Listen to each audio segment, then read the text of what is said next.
देखो आज हम जो है सेल के बारे में पढ़ेंगे, ठीक है, कि सेल होती क्या है।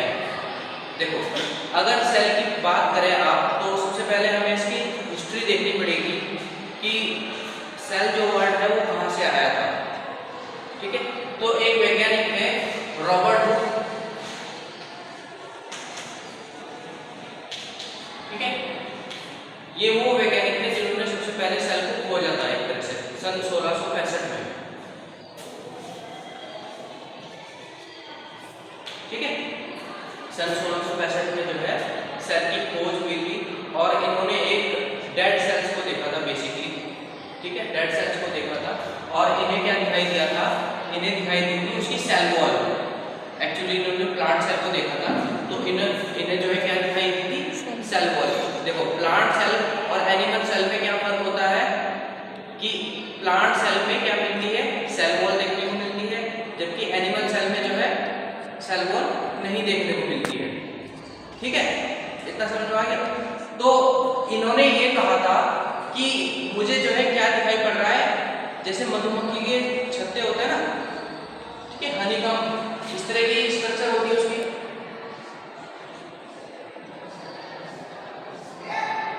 इस तरह की स्ट्रक्चर होती है ना मधुमक्खी का छत्ता, अगर आपने देखा हो तो उसकी जो शेप होती है वो हेक्सागोनल टाइप होती है, इस तरह का अरेंजमेंट जो है होता है। तो उन्होंने ये बताया था कि मुझे जो है इस तरह के अरेंजमेंट जो है देखने को मिला है, ठीक है, हनीकॉम्ब लाइक स्ट्रक्चर, और इन्होंने उसको नाम दिया था स्मॉल चैम्बर, स्मॉल चैम्बर, छोटा कमरा इसको कह सकते हो आप, ठीक है। और ये जो सेल वर्ड है ये कहां से आया था, सेलुलर वर्ड से आया था, सेलुलर वर्ड से आया था, ठीक है, जिसका मतलब होता है स्मॉल चैम्बर, स्मॉल चैम्बर, ठीक है, सेलुलर वर्ड का मतलब क्या होता है, स्मॉल चैम्बर। अब ऐसा बोला जाता है कि सेल जो है हमारी मूलभूत इकाई है ना, ऐसा बोला जाता है, आपने पढ़ा होगा 9th में 12th में, ठीक है, कि सेल जो है एक basic fundamental unit of life है हमारी, या आपने ऐसा पढ़ा हो structural and functional unit of life है हमारी, ऐसा आपने पढ़ा होगा। तो ऐसा क्यों बोला जाता है, कभी ध्यान दिया इस बात पर कि सेल को structural and functional unit of life क्यों बोला जाता है। आपने पढ़ा होगा कि सेल को जो है क्या बोला जाता है, स्ट्रक्चरल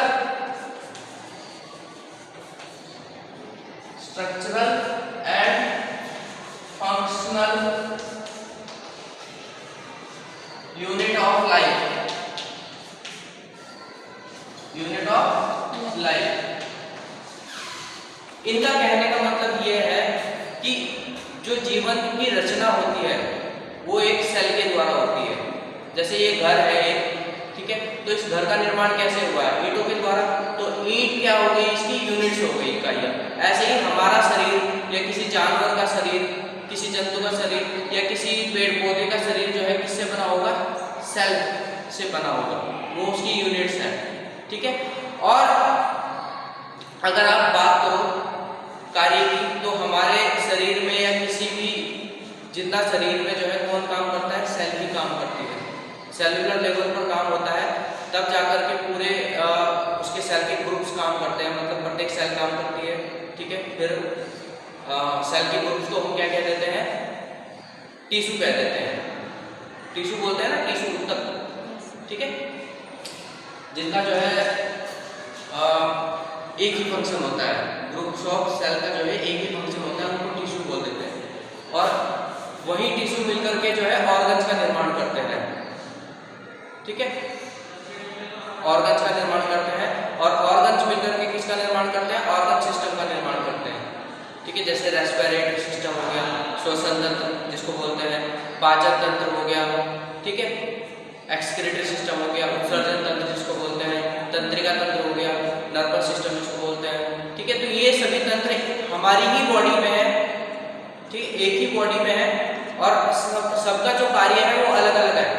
जैसे श्वसन तंत्र का कार्य क्या है, सांस लेना और छोड़ना, पाचन तंत्र का क्या कार्य है, पाचन करना, उत्सर्जन तंत्र का क्या कार्य है? जो वेस्ट प्रोडक्ट है, जो हमारे शरीर में जो कूड़ा करकट है, मतलब एक तरह से वेस्ट जो बचा है उसको शरीर से बाहर निकालना, ठीक है।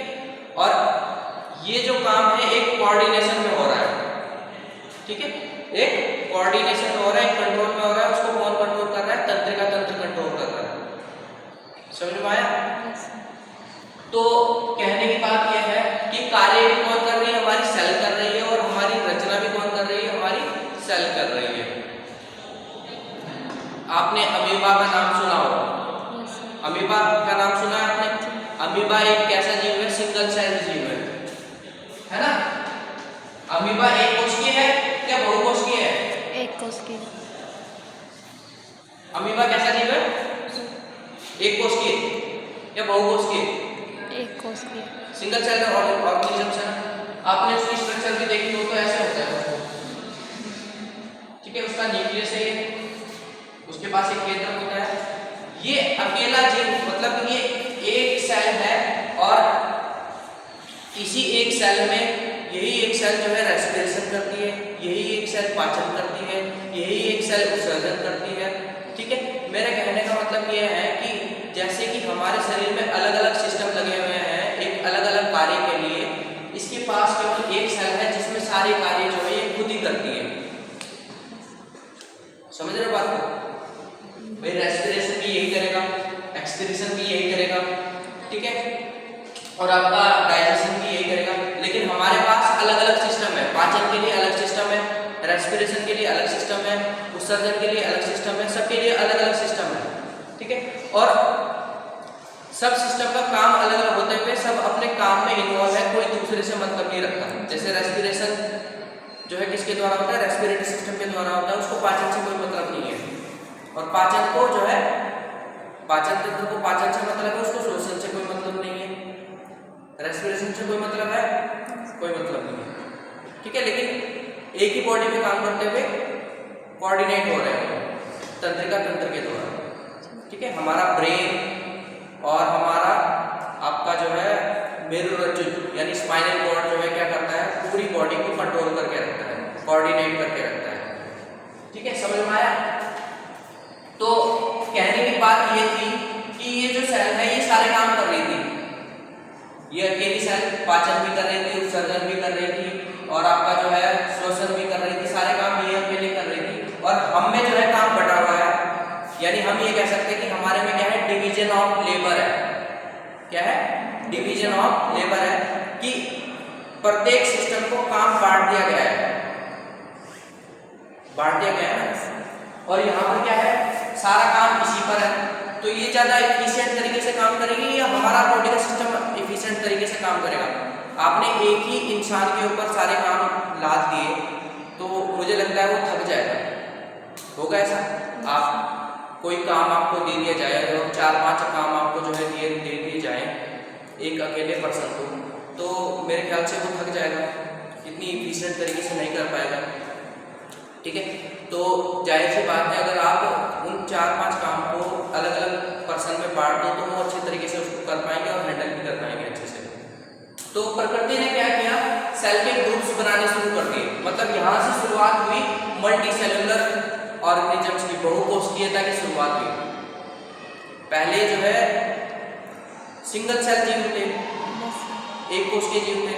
तो बहुकोशिकीयता की शुरुआत कैसे हुई? इसी तरह से हुई कि सेल के ग्रुप्स बना दिए और अब उनमें जो है काम जो है बांट दिया गया कि आपको ये काम करना है, आपको श्वसन से संबंधित काम करना है, आपको पाचन से संबंधित काम करना है, आपको उत्सर्जन से संबंधित काम करना है।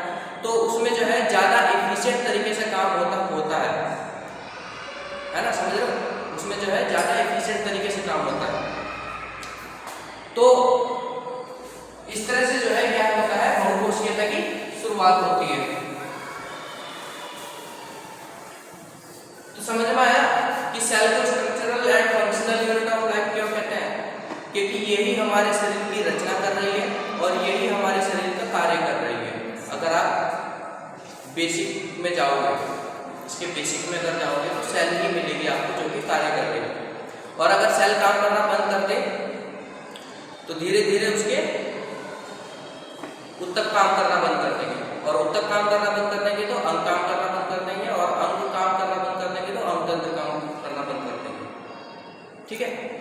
समझ में आ रहा है? तो धीरे धीरे जो है शरीर पूरा जो है डिस्ट्रॉय हो जाएगा। अब सेल के बारे में आपने पढ़ा हो तो सेल जो है 2 तरह की होती है, कोई बताएगा कौन कौन सी?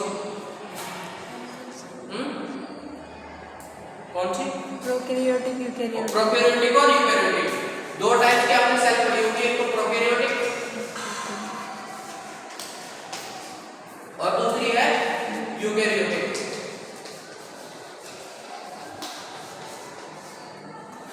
ठीक है, प्रोकैरियोटिक और यूकैरियोटिक। प्रोकैरियोटिक और यूकैरियोटिक में क्या अंतर होता है? दोनों सेल हैं, क्या अंतर होता है कोई बताएगा?